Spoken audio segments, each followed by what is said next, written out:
బడాబాబులు railway స్థలాలను ఆక్రమిస్తే కనీసం బోర్డులు తీయలేని రైల్వే అధికారులు ఏళ్లుగా షెడ్లు వేసుకుని నివసిస్తున్న పేదలను ఖాళీ చేయమనడం అన్యాయమని మెదక్ ఎంపీ రఘునందన్ రావు అన్నారు.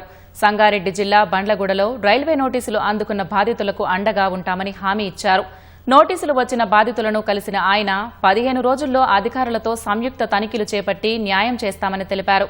రైల్వే స్థలాల పరిరక్షణ విషయంలో ఎన్ని సమస్యలు వచ్చినా వెనక్కి తగ్గేది లేదని చెప్పారు.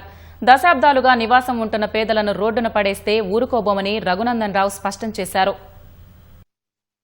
50 గజాలలో ఇల్లు కట్టుకున్న వాళ్ళకి నోటీసులు ఇవ్వడానికి ఉత్సాహం చూపించేటువంటి సౌత్ సెంట్రల్ రైల్వే అధికారులు పటాన్చెరు రైల్వే స్టేషన్ ట్రాక్ నానుకొని స్టేషన్ కరెక్ట్ ఎదురుగా 10 గజాల దూరంలో సౌత్ సెంట్రల్ రైల్వే వాళ్ళు కట్టిన కాంపౌండ్ వాళ్ళకే గేటు పెట్టి ఈ స్థలం నాదని ఒకరు బోర్డు పెడితే కనీసం ఈ రోజు దాకా బోర్డు తీయడం చేతనైతే లేదంటే సౌత్ సెంట్రల్ రైల్వే అధికారుల పనితీరు ఏ రకంగా ఉందనేది ఒకసారి ఆలోచించారు. ఈ విషయాన్ని కూడా సౌత్ సెంట్రల్ రైల్వే అధికారుల దృష్టికి తీసుకొస్తాం. కోర్టుల నుంచి అడ్డదారులలో తీసుకొచ్చినటువంటి స్టేలు ఇతరత్ర ఉంటే వాటి మీద ఖచ్చితంగా యాక్షన్ తీసుకునేలా చూస్తాం.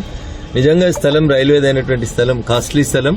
ఇట్లాంటి స్థలం లోపల ఎవరు షెడ్లు కట్టినా ఎవరు ఆక్రమించాలని ప్రయత్నం చేసినా 100% ఎన్ని కేసులైనా ఎన్ని కొట్లాట్లైనా వెనకపోయేదేం లేదు. రైల్వే స్థలాన్ని పరిరక్షిస్తాం. ఎట్ ద సేమ్ టైం పేదలకు న్యాయం చేస్తాం.